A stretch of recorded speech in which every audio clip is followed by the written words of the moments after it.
भारत का इतिहास। उत्तर में हिमालय से लेकर दक्षिण में समुद्र तक फैला ये उपमहाद्वीप भारतवर्ष के नाम से ज्ञात है, जिसे महाकाव्य तथा पुराणों में भारतवर्ष अर्थात भारत का देश कहा जाता है तथा यहाँ के निवासियों को भारतीय अर्थात भरत की संतान कहा गया है। यूनानियों ने भारत को इंडिया तथा मध्यकालीन मुस्लिम इतिहासकारों ने हिंद अथवा हिंदुस्तान के नाम से संबोधित किया है। भारतीय इतिहास को अध्ययन की सुविधा के लिए 3 भागों में बांटा गया है: प्राचीन भारत, मध्यकालीन भारत एवं आधुनिक भारत। प्राचीन भारत। 1. प्राचीन भारतीय इतिहास के स्रोत। प्राचीन भारतीय इतिहास के विषय में जानकारी मुख्यतः 4 स्रोतों से प्राप्त होती है: 1. धर्म ग्रंथ, 2. ऐतिहासिक ग्रंथ, 3. विदेशियों का विवरण, 4. पुरातत्व संबंधी साक्ष्य। धर्म ग्रंथ एवं ऐतिहासिक ग्रंथ से मिलने वाली महत्वपूर्ण जानकारी। भारत का सर्वप्राचीन धर्म ग्रंथ वेद है, जिसके संकलनकर्ता महर्षि कृष्ण द्वैपायन वेद व्यास को माना जाता है। वेद 4 हैं: ऋग्वेद, यजुर्वेद, सामवेद एवं अथर्ववेद। ऋग्वेद ऋचाओं के क्रमबद्ध ज्ञान के संग्रह को ऋग्वेद कहा जाता है। इसमें 10 मंडल, 1028 सूक्त, वाल खिल्य पाठ के 11 सूक्तों सहित एवं 10,462 ऋचाएं हैं। इस वेद के ऋचाओं के पढ़ने वाले ऋषि को होत्र कहते हैं। इस वेद से आर्य की राजनीतिक प्रणाली एवं इतिहास के बारे में जानकारी मिलती है। विश्वामित्र द्वारा रचित ऋग्वेद के दूसरे मंडल में सूर्य देवता सावित्री को समर्पित प्रसिद्ध गायत्री मंत्र है। इसके 9वें मंडल में देवता सोम का उल्लेख है। इसके 8वें मंडल की हस्तलिखित ऋचाओं को खिल कहा जाता है।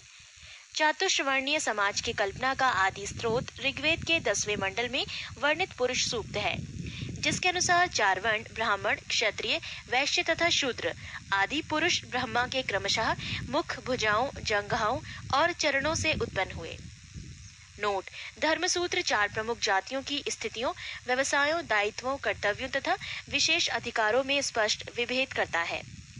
वामन अवतार के 3 पगों के आख्यान का प्राचीनतम स्रोत ऋग्वेद है। ऋग्वेद में इंद्र के लिए 250 तथा अग्नि के लिए 200 ऋचाओं की रचना की गई है।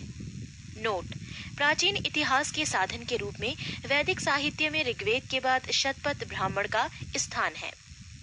यजुर्वेद सस्वर पाठ के लिए मंत्रों तथा बलि के समय अनुपालन के लिए नियमों का संकलन यजुर्वेद कहलाता है। इसके पाठककर्ता को अर्धवयु कहते हैं। ये एक ऐसा वेद है जो गद्य एवं पद्य दोनों में है। सामवेद ये गाई जा सकने वाली ऋचाओं का संकलन है। इसके पाठ्यकर्ता को उत्तरात्र कहते हैं। इसे भारतीय संगीत का जनक कहा जाता है। पृष्ठ 2। अथर्ववेद। अथर्वा ऋषि द्वारा रचित इस वेद में रोग निवारण, तंत्र मंत्र, जादू टोना, शाप वशीकरण, आशीर्वाद, स्तुति, प्रायश्चित, औषधि, अनुसंधान, विवाह, प्रेम, राजकर्म, मातृभूमि, महात्म्य आदि विविध विषयों से संबद्ध मंत्र तथा सामान्य मनुष्यों के विचारों, विश्वासों, अंधविश्वासों इत्यादि का वर्णन है। इसमें सभा एवं समिति को प्रजापति की 2 पुत्रियां कहा गया है। नोट: सबसे प्राचीन वेद ऋग्वेद एवं सबसे बाद का वेद अथर्ववेद है। वेदों को भली भांति समझने के लिए 6 वेदांगों की रचना हुई है। ये है शिक्षा, ज्योतिष, कल्प, व्याकरण, निरुक्त तथा छंद। भारतीय ऐतिहासिक कथाओं का सबसे अच्छा क्रमबद्ध विवरण पुराणों में मिलता है। इसके रचयिता लोमहर्ष अथवा इनके पुत्र उग्र श्रवा माने जाते हैं। इनकी संख्या 18 है, जिनमें से केवल 5 मत्स्य, वायु, विष्णु, ब्राह्मण एवं भागवत में ही राजाओं की वंशावली पाई जाती है। पुराण और संबंधित वंश: विष्णु पुराण, मौर्य वंश, मत्स्य पुराण, आंध्र सातवाहन, वायु पुराण, गुप्त वंश।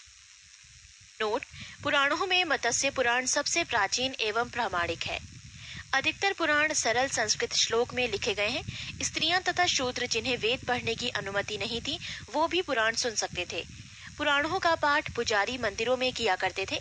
स्मृति ग्रंथों में सबसे प्राचीन एवं प्रामाणिक मनुस्मृति मानी जाती है। ये शुंग काल का मानक ग्रंथ है। नारद स्मृति गुप्त युग के विषय में जानकारी प्रदान करता है। जातक के बुद्ध की पूर्व जन्म की कहानी वर्णित है। हीनयान का प्रमुख ग्रंथ कथा वस्तु है, जिसमें महात्मा बुद्ध का जीवन चरित अनेक कथानकों के साथ वर्णित है।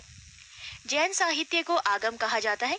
जैन धर्म का प्रारंभिक इतिहास कल्प सूत्र से ज्ञात होता है। जैन ग्रंथ भगवती सूत्र में महावीर के जीवन कृत्यों तथा अन्य समकालिकों के साथ उनके संबंधों का विवरण मिलता है। अर्थशास्त्र के लेखक चाणक्य, कौटिल्य या विष्णुगुप्त हैं।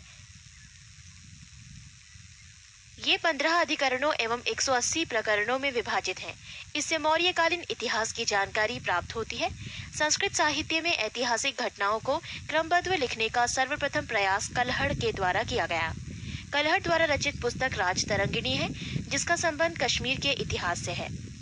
अरबों की सिंध विजय का वृतांत चचनामा लेखक अली अहमद में सुरक्षित है। अष्टाध्यायी संस्कृत भाषा व्याकरण की प्रथम पुस्तक के लेखक पाणिनि है। इससे मौर्य के पहले का इतिहास तथा मौर्य युगीन राजनीतिक अवस्था की जानकारी प्राप्त होती है। कात्यायन की गार्गी संहिता एवं ज्योतिष ग्रंथ है, फिर भी इसमें भारत पर होने वाले यवन आक्रमण का उल्लेख मिलता है। पतंजलि पुष्यमित्र शुंग के पुरोहित थे। इनके महाभाष्य से शुंगों के इतिहास का पता चलता है।